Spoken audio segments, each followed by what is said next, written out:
Yes, I'm Kyle Merkley. I'm the oldest of 5 children. I spent most of my life living in Linden, Utah, and growing up, I always loved music. I did a lot of performance. I played trumpet a lot and piano. And so I went to BYU eventually and studied music, and eventually decided that I would love to study music and at the same time do Latin and study the classics and classical literature. And that's where I met Amy.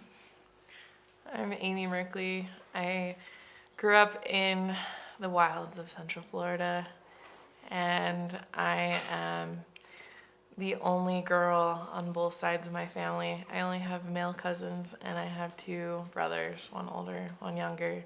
So I was definitely spoiled as a child. Gender dysphoria is a really hard thing. It's just feeling wrong all the time and not being able to explain those feelings, not knowing why I felt that way, but knowing that, particularly in the church, that gender is so important and feeling that God doesn't make mistakes, so these feelings must just be wrong. And since no one understands them, and I can't really explain them to anyone, maybe it's just a wrong thing. I shouldn't deal with it. It's maybe a temptation I was given. I should just push it away and try and keep living my life. And so I rapidly realized that, obviously, once again, this isn't okay. And since this isn't okay, it's wrong. So I have to just accept it and try and figure out how to overcome it. And so I remember trying so hard to just make the feelings go away, because they were wrong, and I didn't want to be wrong. I wanted to do what my parents wanted me to do. I wanted to be like my parents wanted me to be. I just wanted to be a good child. And as hard as I tried, it just never worked. Since I wanted to do all these things, I wanted to be a good child, I just started to repress the feelings entirely. I just started to say, well, the easiest thing to do is to try and push it away and hide it really well. Like, you can't push it away entirely, but you could try. And you should just push it away, hide it as best you can, try not to get caught, because anytime there's these activities, people don't understand. And just that's the best you can do right now, so just do that. Okay, so come home from the mission. I've put this whole transgender issue on the shelf, my whole mission. Once again, I wanted to be a good missionary. I wanted to do what I was supposed to do. So just put it on a shelf, waited until I got home, and as soon as I got home, I started doing research like crazy. But all through this searching, one thing kept coming up over and over and over again, is that as hard as I looked, I could not find a single example of an LDS person who had a positive experience with being transgender in the church, in any capacity. I looked for hours and hours, and this is probably, 2000, 2008, 2009, and I couldn't find a single example of what I really needed. And so for a long time I thought, if this must be impossible. It must be completely impossible to be transgender and to be a member of the church. And so it must not be possible. I have to choose one or the other. And so at first I was like, well, okay, I've tried this before, but now I've done the research, so let's just really try to push away these feelings and just be normal. And so I probably had it harder than I'd ever tried in my life, just to be normal, to be how everyone wanted me to be, and to just push away the feelings. And that lasted, 2.5, 3 weeks, and then I melted down completely into an emotional wreck and spiraled into horrible depression. I was really suicidal. I mean, I'd been suicidal as a teenager before, but it was really bad. And shortly after I started, moved into a slightly better place, that's when Amy first asked me out. And he says, asked him out. But really, I just wanted him to come along on an activity that a bunch of friends and I were coming to. So I didn't really consider it to be asking him out. And we sometimes, to this day, argue about that. But in my defense, no one else showed up, so it totally was like Amy and I. yeah, so it kind of imploded because everyone else got sick or had something else. So it was just the 2 of us, but I did not intend for that to happen. I was very grateful that it did. Because I was in this horrible place, right? Where I hated myself. I could not see any value in myself whatsoever. And having that single glimmer of being like, wow, A cute girl asked me out. yeah, does she like me? Like, is there some value in me? I've always thought she's pretty cool. She's really smart, really good at Latin. We've been in several classes together at this point. And so, yeah, she asked me out, and it gave me this hope, like, well, maybe I do have some self-worth. Maybe I should ask her out now and see how that goes.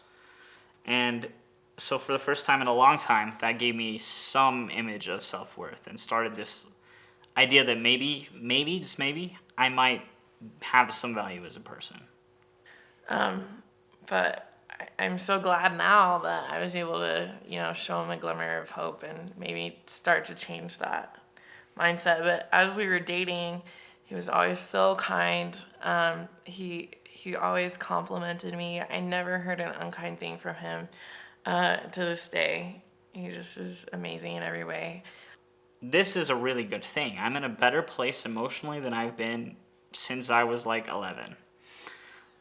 And so I think Heavenly Father's telling me that I should keep pursuing this relationship, that this is the lifeline I wanted. He's going to give me someone who can help me, and then I'll finally be able to work through these issues and they'll go away, and that's great. That's what I've been wanting my whole life, is just to be able to work through this and just be normal. Just want to be a normal person. We got to the point after dating for a while that I was starting to think about marrying her, and I hadn't really told her about any of these feelings still. And I had a bunch of other issues that I felt guilty about, so I decided that the easiest thing to do would be to write her a letter and explain all of my feelings, all those reasons why I felt I maybe wasn't the worthiest person, and that I'd made a bunch of mistakes in my life that weren't great, and that I dealt with these really hard feelings, and that she just needed to know that before we got into anything really, really serious. It was a lot. It was just it just was like a dumping of everything. That's because it was. It was really confusing, and I liked Kyle a lot. I dare say I loved him, in fact. So it was really confusing for me, and I kind of knew that that this could pose a huge challenge for us in the future. And so I really was confused about how I should proceed.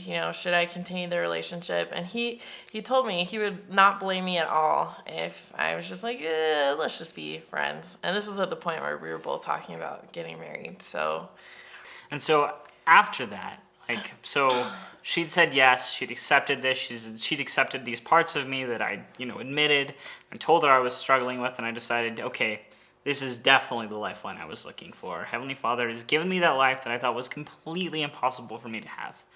I have this chance to do things right, kind of start over with someone, and really not mess up my life. So I can do it this time. I can just take all those feelings and push them away completely, and I can, pray my gender dysphoria away, because that's what Heavenly Father wants me to do.